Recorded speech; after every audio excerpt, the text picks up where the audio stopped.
जिहादी मुसलमान देश के शिक्षा मंत्री रहे और आप कहते हैं हमें शिक्षा में ये पढ़ाया गया था, तो आप सो रहे थे। उन्होंने इसके अलावा कभी नहीं मांगा कि हमें ये मंत्रालय दो। वो जानते थे नस्लों को कैसे बिगाड़ा जाता है और ये प्रेरणा उन्हें मैकॉले से मिली थी।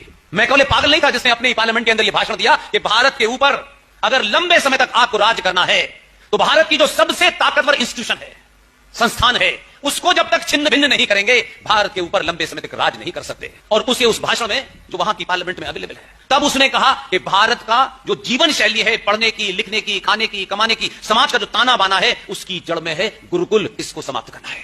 तब मैकॉले ने बंगाल के अंदर पहला कॉन्वेंट स्कूल खोला और शर्त रखी कि जो कॉन्वेंट से अंग्रेजी पढ़ के आएगा उसे सरकारी नौकरी मिलेगी। और हम तो सरकारी नौकरी लेने के लिए अपने बाप को भी गाली दे सकते हैं। आपको कुछ दिन के बाद इस देश में कॉन्वेंट्स में से पढ़कर निकले हुए बच्चे ये कहते मिलेंगे कि वो कहते हैं ना, कॉन्वेंट के बच्चे, उनको तो हर चीज इंपोर्टेड चाहिए। Imported car, imported pen, imported pencil, imported television, imported refrigerator. अभी कुछ दिन के बाद कहेंगे कि अब हमको इंपोर्टेड मम्मी पापा भी चाहिए, क्योंकि आपकी शक्ल उनको अच्छी नहीं लगने वाली। वो तो जो भाषा पढ़ रहे हैं उसके संस्कार ले रहे हैं। तो अंग्रेजी पढ़ रहे हैं तो अंग्रेजी के संस्कार ले रहे हैं, और अंग्रेजी के संस्कार तो अंग्रेजियत के संस्कार है, और अंग्रेजियत के संस्कार में तो मां और बाप की इज्जत करने की बात उनको कभी सिखाई नहीं गई है। वो तो आपको अभी 2 कौड़ी का मान के फेंक देने वाले। और दुर्भाग्य से यही होता है।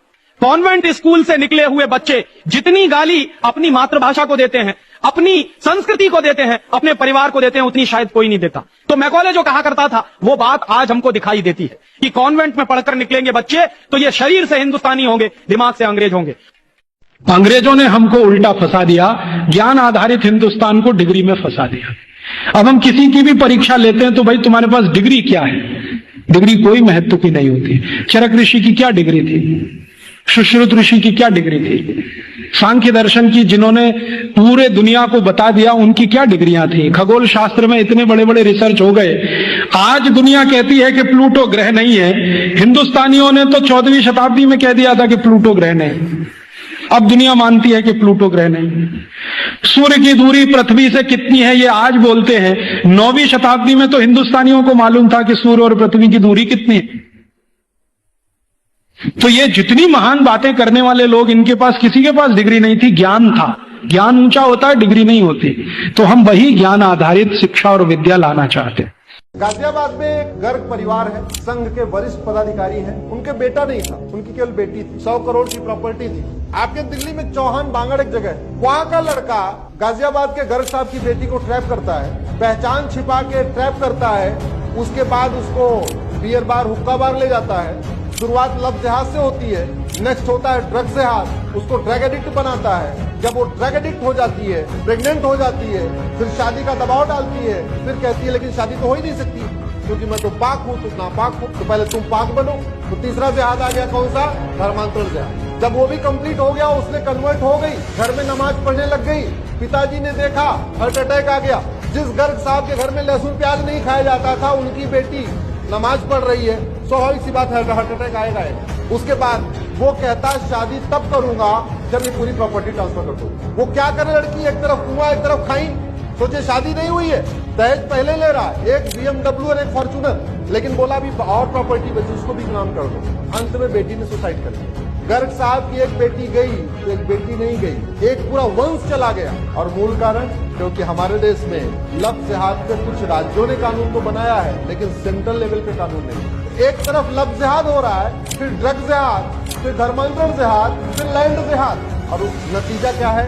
हम घट रहे हैं। हमारा भारत दुनिया में अकेला एक ऐसा देश रहा है जहां शिक्षा को कभी पैसे से नहीं जोड़ा गया। शिक्षा हमेशा से इस देश में निशुल्क रही। अगर शिक्षा पैसे से जुड़ती तो सुदामा कभी श्री कृष्ण के साथ पढ़ नहीं सकते थे गुरुकुल में, क्योंकि सुदामा के पास तो कुछ नहीं था, श्री कृष्ण के पास तो सब कुछ था। श्री कृष्ण करोड़पति थे, सुदामा रोडपति थे, फिर भी दोनों एक ही क्लास में, एक ही जगह बैठकर एक ही गुरुकुल में पढ़ा करते थे, क्योंकि शिक्षा पैसे से बिकती नहीं थी। जिस देश में शिक्षा कभी बिकाऊ न रही हो, उस देश में आज शिक्षा पूरी तरह से व्यापार बन चुकी है। हमें ये बदलना है। ज्ञानी व्यक्ति गरीबों के घर में भी पैदा हो सकते हैं, जरूरी नहीं है कि अमीरों के ही घर में है। तो वो वंचित रह जाएं सिर्फ इसलिए कि उनके पास पैसे नहीं है। हिंदुस्तान में हर ऐसे व्यक्ति के पास, जिसके पास पैसे नहीं, उसके भी बच्चे को इंजीनियर, डॉक्टर, चार्टर्ड अकाउंटेंट बनने का उतना ही अधिकार है जितना किसी करोड़पति के बच्चे को। हम ऐसी शिक्षा चाहते हैं इस देश में।